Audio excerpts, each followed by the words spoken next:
Colonel Thomas Brennan unfolded the reconnaissance photograph on his desk.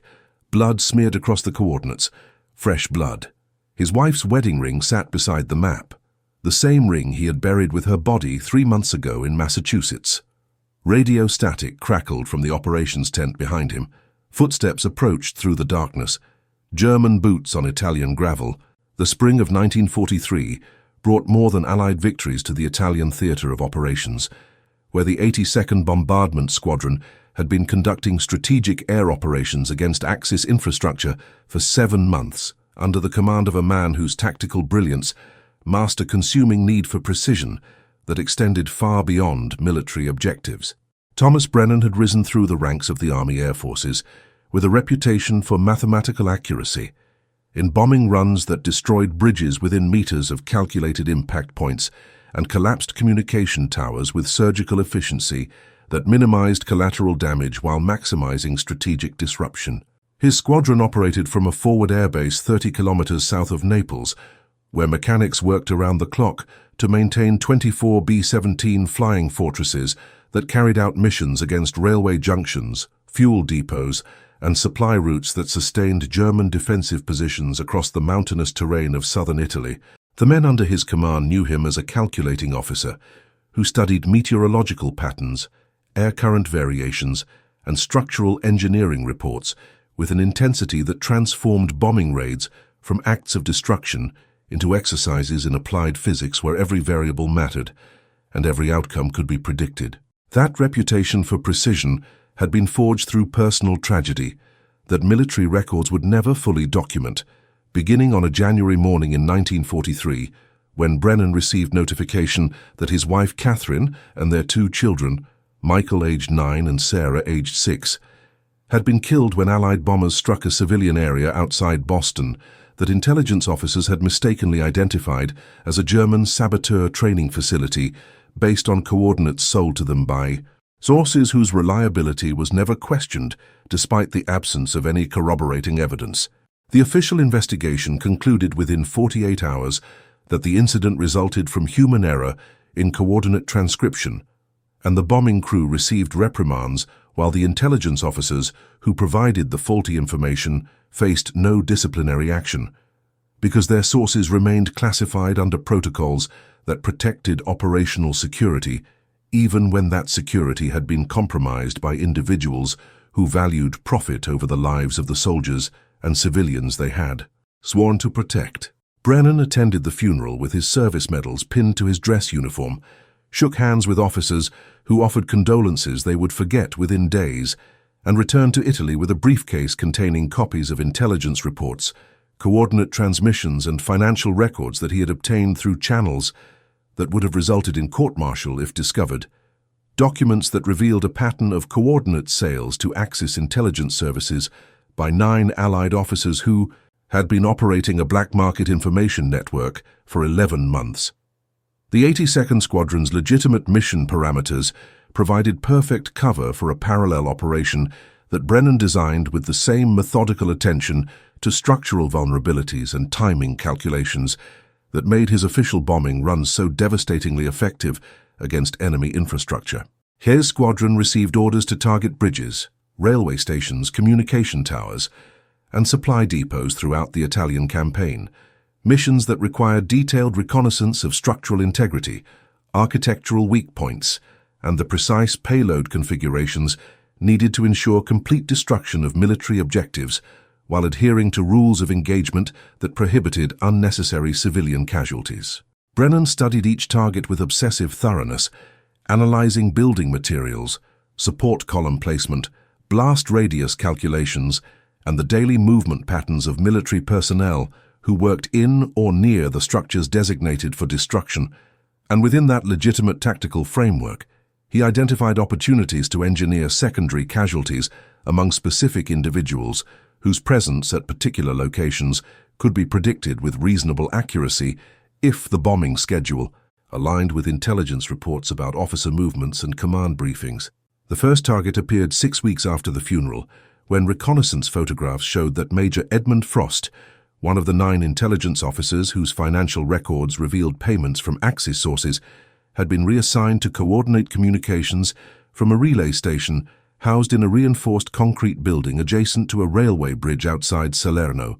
that the 82nd had been ordered to destroy as part of operations to disrupt German supply lines. Brennan reviewed structural analyses that indicated the bridge's northern support pylons,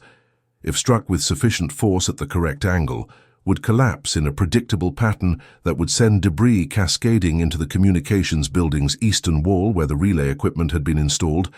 and he calculated that a bombing run timed for 0700 hours on the morning of March 15th would coincide with Major Frost's scheduled briefing with German liaison officers, who were unknowingly providing intelligence that Frost then sold back to them through his black market network. The mission briefing lasted 12 minutes and covered standard operational parameters. Weather conditions were optimal with clear visibility. Payload configuration followed doctrine for bridge destruction. The formation would approach from the southeast. Release altitude would be 18,000 feet. Expected resistance was minimal. Target destruction was the priority. The bridge collapsed at 0703 on March 15th. Reinforced concrete pylons sheared at the calculated stress points. 700 tons of steel and stone fell into the communications building. Major Edmund Frost died along with 4 German officers. The after-action report noted excellent precision. The squadron received commendations. Brennan filed his photographs with the others. 8 more to go. The second target required more sophisticated calculations because Captain Vincent Aldridge never stayed in one location long enough to guarantee his presence during a standard bombing run, moving between 3 different intelligence coordination centers in the Naples region,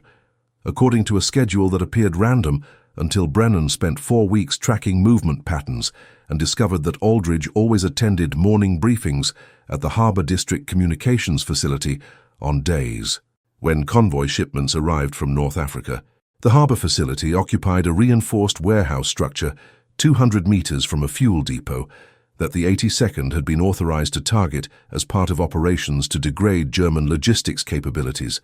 and while standard doctrine called for bombing the depot from sufficient altitude to prevent fuel fires from spreading to civilian areas, Brennan recognized that a lower altitude approach with modified payload timing would create a fireball that would expand toward the communications facility. If wind conditions matched the prevailing westerly patterns that meteorological data showed occurred with 92% consistency during morning hours in late April, Brennan submitted his tactical modification to Bomber Command 3 weeks before the scheduled raid, arguing that increased accuracy from lower altitude would justify the minimal additional risk to his aircraft, and his reputation for precision meant that his request received approval within 48 hours, despite concerns from other squadron commanders who preferred high-altitude approaches that prioritized crew safety over target accuracy. He scheduled the mission for April 27th, a date when convoy records indicated 3 transport ships would arrive carrying supplies that Aldridge would need to coordinate for distribution to German units operating in the Anzio region, and he personally selected the bombardier who would release the payload because Sergeant Paul Dixon had demonstrated the ability to compensate for crosswind variations with accuracy that other crew members could not match. The mission briefing emphasized the strategic importance of destroying fuel reserves before they could be dispersed to forward positions,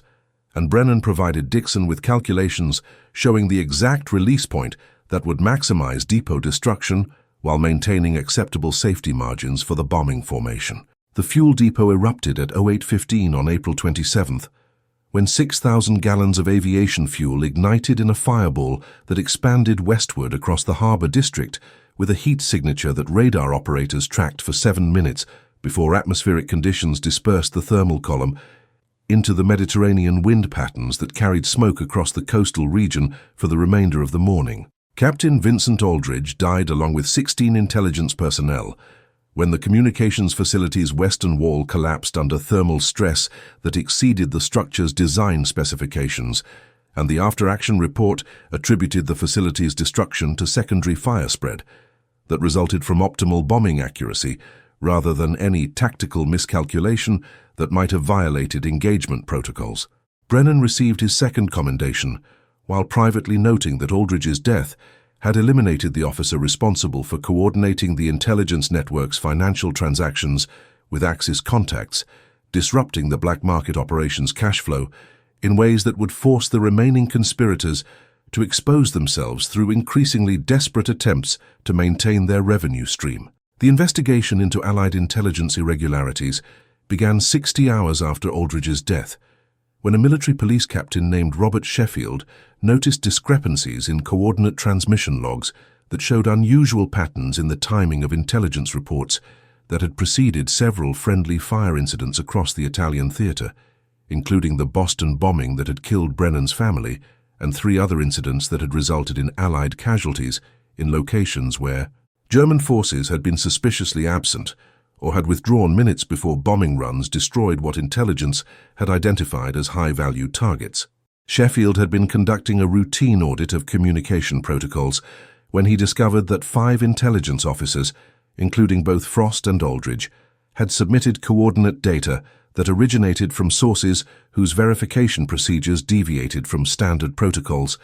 in ways that suggested either gross incompetence or deliberate manipulation of information that should have been subjected to multiple levels of confirmation before being transmitted to Bomber Command. The patterns were subtle enough that individual incidents could be dismissed as human error under the stress of combat operations. But when Sheffield mapped the timing of coordinate transmissions against casualty reports and financial records that his investigation had obtained through military banking channels,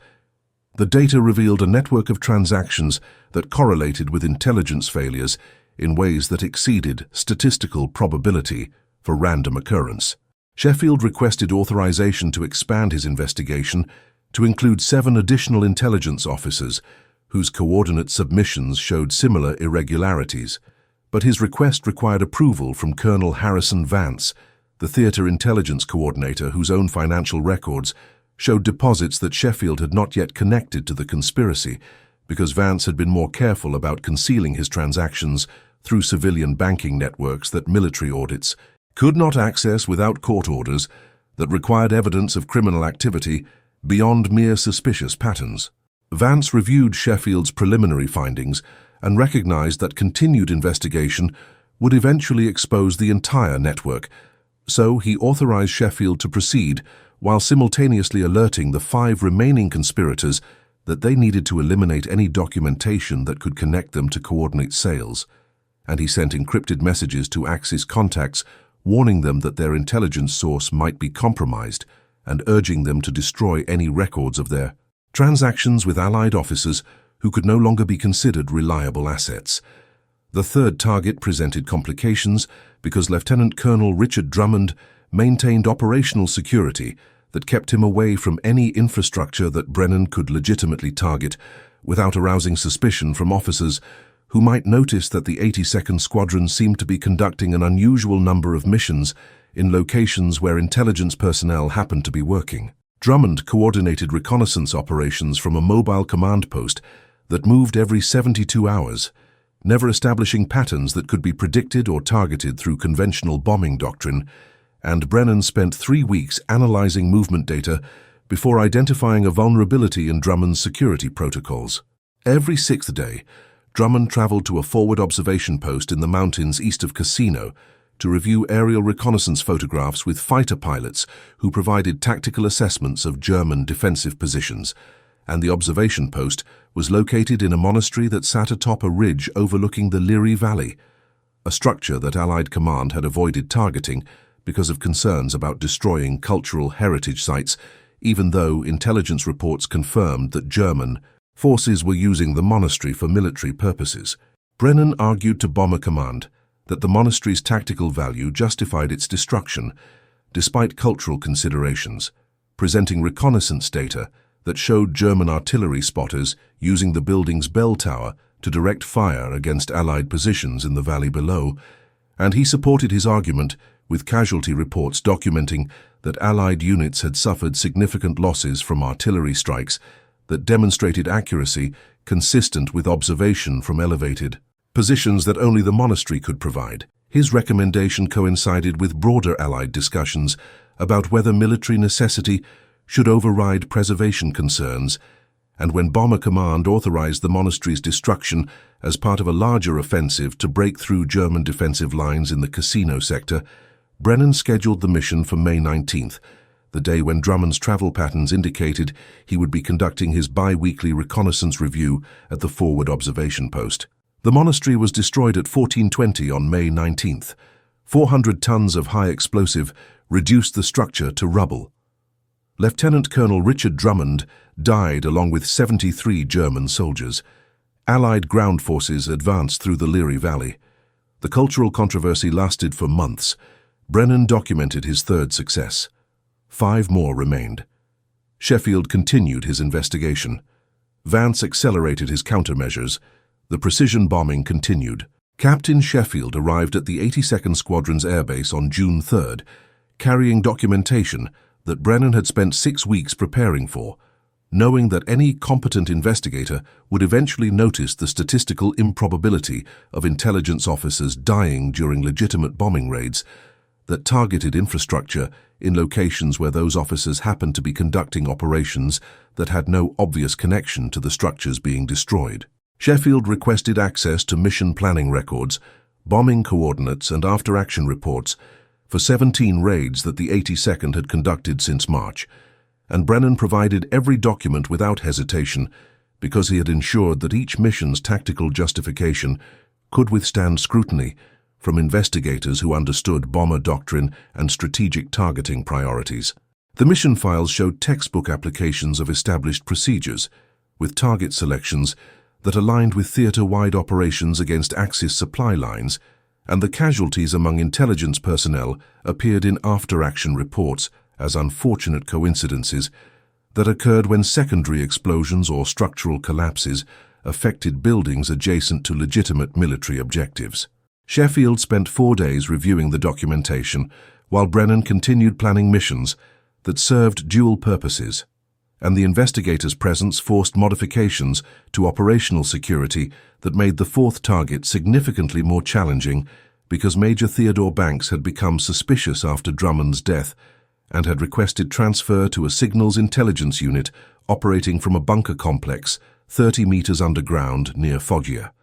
a facility that could not be destroyed through conventional bombing without using payload configurations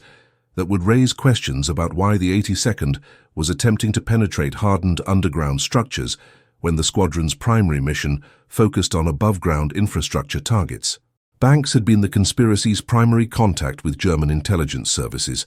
coordinating the sale of Allied troop movement data that had resulted in ambushes that killed over 200 American soldiers during operations in North Africa before the network expanded its activities to the Italian theater.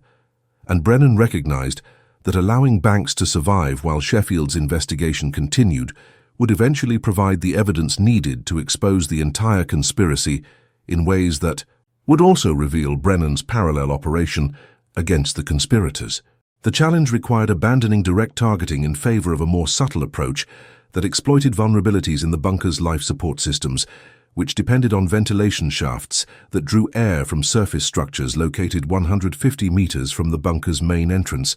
and Brennan identified an opportunity when reconnaissance photographs showed that German forces had constructed an ammunition depot adjacent to one of the ventilation intake buildings, creating a target that Bomber Command would authorize for destruction based on its legitimate military value, while creating secondary effects that would compromise the bunker's air circulation in ways that might appear to result from structural damage caused by the depot's explosion. The mission required precise calculations about blast radius, ventilation shaft integrity, and the carbon monoxide concentrations that would accumulate in the bunker if intake air became contaminated with combustion byproducts from burning ammunition stores, and Brennan spent 2 weeks developing payload configurations that would ensure the depot's destruction while maximizing the probability of ventilation system failure. Sheffield interviewed Brennan on June 15th, asking questions about target selection criteria and the decision-making process that determined which infrastructure received priority for bombing operations. And Brennan explained that squadron commanders received strategic guidance from theater operations officers who identified targets based on intelligence assessments of enemy logistics networks and defensive capabilities, noting that individual missions often targeted multiple objectives in sequence, when those objectives were geographically clustered in ways that allowed efficient use of aircraft and ordnance. The explanation satisfied Sheffield's immediate concerns while reinforcing the impression that the 80 seconds operations followed standard doctrine without deviation. And when Sheffield asked about the intelligence officers who had died during recent raids,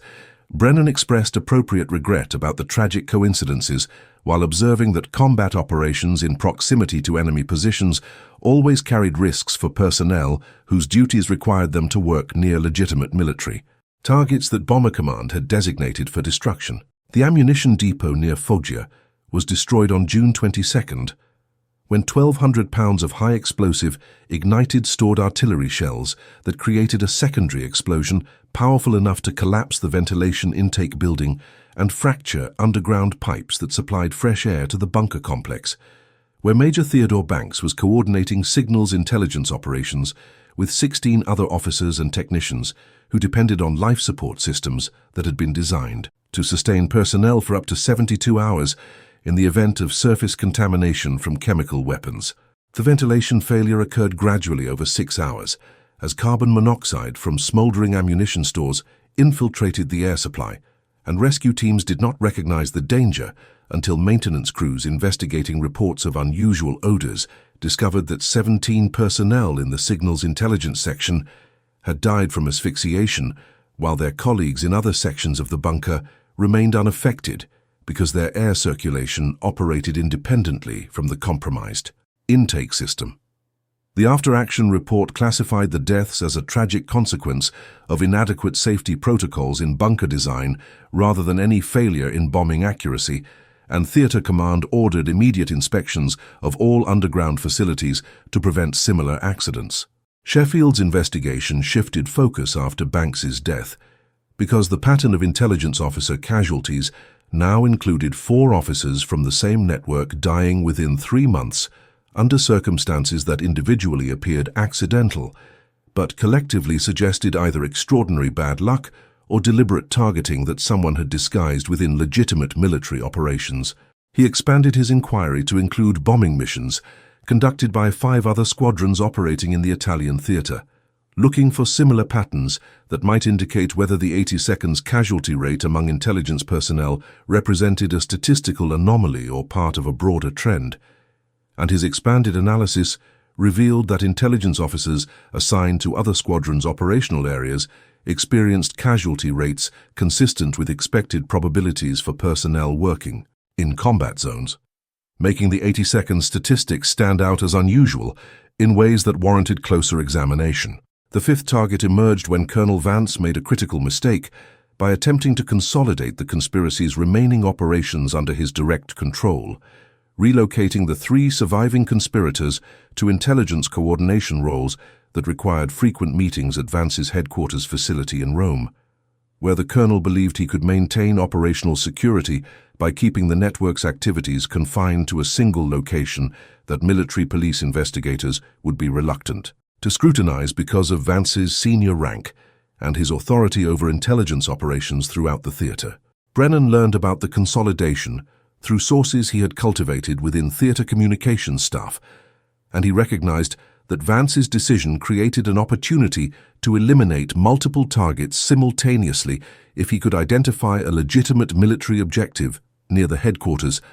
that would justify a bombing mission in Rome's outskirts, where Allied command had generally avoided conducting air operations because of concerns about damaging cultural sites and alienating Italian civilians whose support was considered essential for post-war occupation plans. The opportunity materialized when reconnaissance identified a German communications relay station operating from a converted warehouse 800 meters from Vance's headquarters, and Brennan submitted a mission proposal arguing that destroying the relay station would disrupt German coordination of defensive positions throughout the Rome region in ways that would support the upcoming Allied offensive to liberate the city. The proposal generated debate within Bomber Command because some officers worried that missions near Rome carried excessive risk of collateral damage that could create political complications, but Brennan's reputation for precision and his argument that high-altitude bombing with experienced bombardiers would minimize risks to civilian areas, eventually secured approval for a mission scheduled for July 8th. Sheffield confronted Brennan on July 6th. The investigator had connected the casualties. He demanded explanations. Brennan provided mission files. Every document justified every death. Sheffield saw the pattern. He could not prove intent. The tactical logic was flawless. The timing was damning. 2 days remained. The mission briefing for the Rome operation occurred at 0500 on July 8th, in a tent where Sheffield sat in the back row, watching Brennan explain targeting priorities with the same methodical precision that had characterized every briefing the investigator had observed during his 2 weeks at the airbase. And Sheffield understood that he was witnessing something extraordinary happening in plain sight.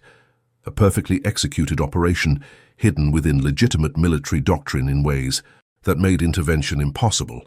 without evidence that could distinguish criminal intent from tactical excellence. Brennan outlined the approach vector that would bring the formation over the German communications relay station from the northeast at 22,000 feet, emphasized the narrow margin for error given the facility's proximity to civilian structures,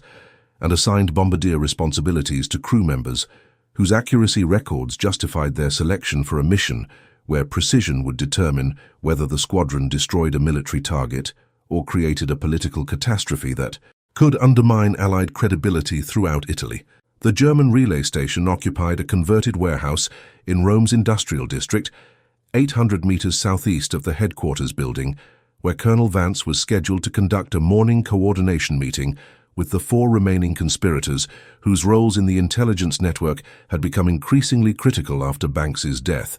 had eliminated the conspiracy's primary channel for transmitting Allied operational data to Axis contacts. Brennan had spent 3 weeks analyzing the relationship between the relay station's location and the headquarters facility's position relative to potential blast effects,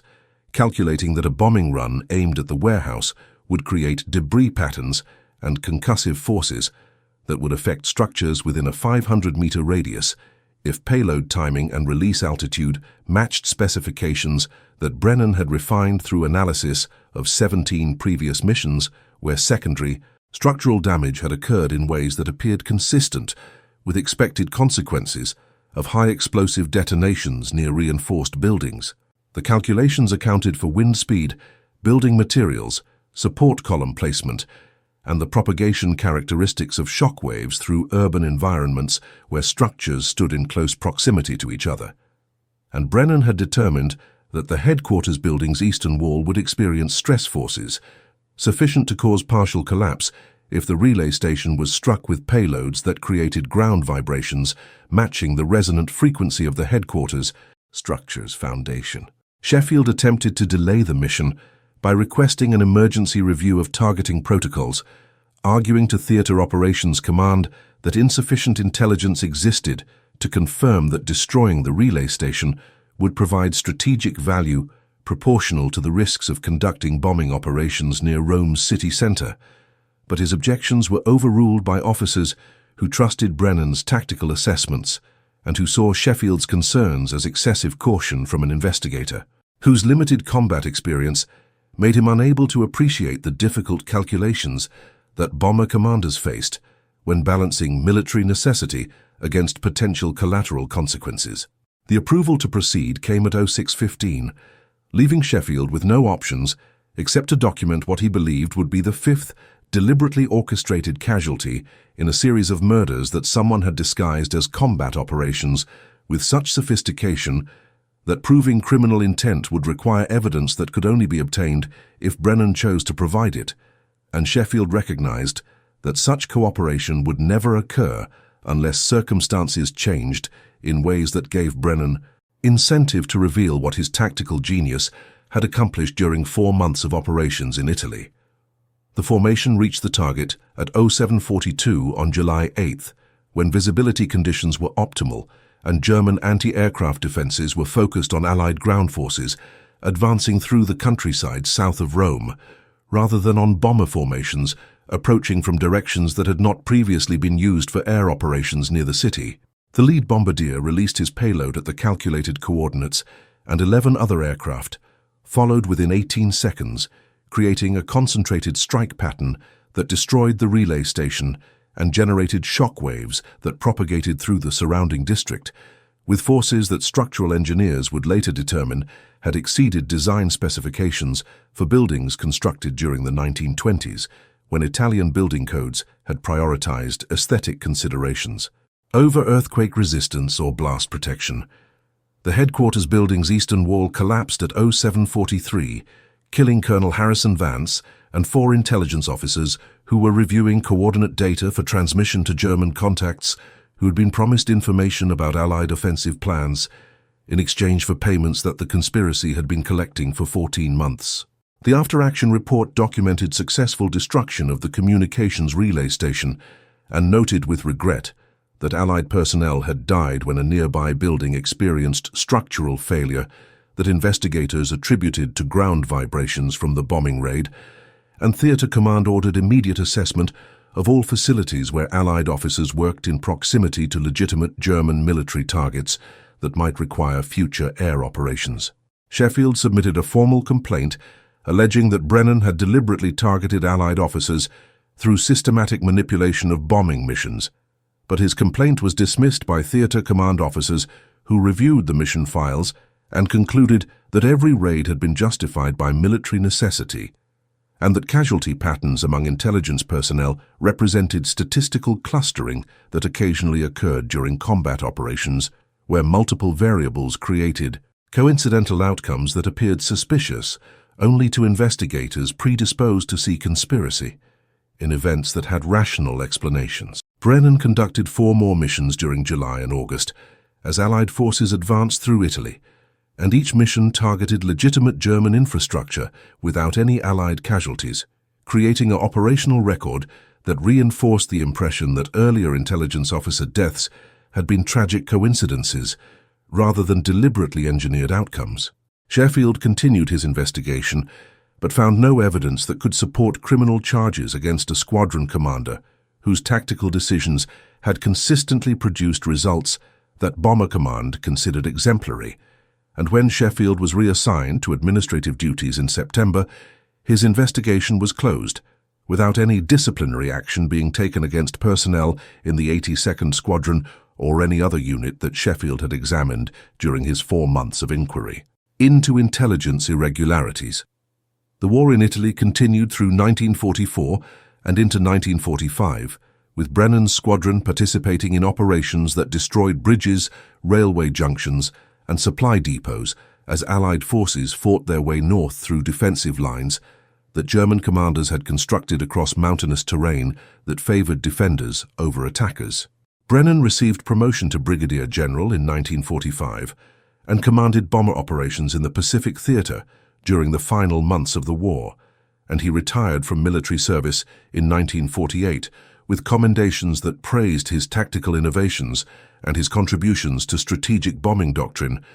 that the Air Force would study for decades as examples of how precision targeting could achieve military objectives while minimizing unnecessary destruction. The discovery occurred in 1968 when Defense Department historians conducting research for a comprehensive study of World War II intelligence operations obtained authorization to cross-reference declassified mission logs with casualty reports from the Italian campaign,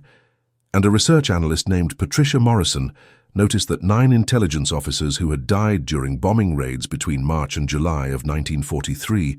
had all been killed within 500 feet of infrastructure targets that the 82nd Bombardment Squadron had destroyed during missions that Brennan had personally planned and commanded. Morrison's analysis revealed patterns in target selection, timing, and payload configuration that suggested the casualties had not occurred randomly, and when she expanded her research to include financial records that military banking investigators had compiled during Sheffield's 1943 inquiry, she discovered evidence of a black market intelligence network that had sold Allied operational data to Axis forces for 14 months, resulting in friendly fire incidents and enemy ambushes that had cost Allied forces over 3,000 lives across multiple theaters of operation. The Justice Department opened an investigation in 1969 and offered Brennan immunity from prosecution in exchange for testimony about his role in the deaths of the 9 intelligence officers. And Brennan provided a sealed deposition that detailed each mission with the precision of engineering specifications, explaining how he had identified structural vulnerabilities, calculated blast effects, predicted casualty probabilities,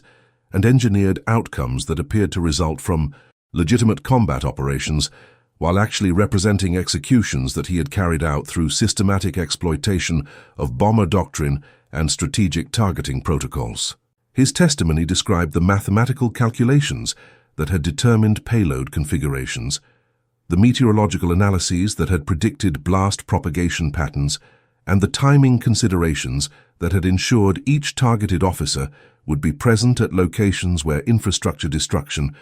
would create secondary casualties that official investigations would attribute to combat hazards rather than deliberate targeting. The sealed testimony remained classified for 53 years, protecting Brennan from public exposure while providing Defense Department officials with documentation of how one officer had weaponized legitimate military operations to conduct a parallel campaign of targeted killings that had gone undetected because the methods had been indistinguishable from standard tactical procedures. Brennan died in 1997 at age 82, taking to his grave the satisfaction of knowing that the 9 officers who had profited from selling information that killed his wife and children had all died within 500 feet of structures that his squadron had been ordered to destroy, and that the fog of war he had used as cover for his personal execution chamber had been so perfectly constructed that a quarter-century had passed before anyone had recognized what his tactical genius had accomplished during 4 months of operations in Italy.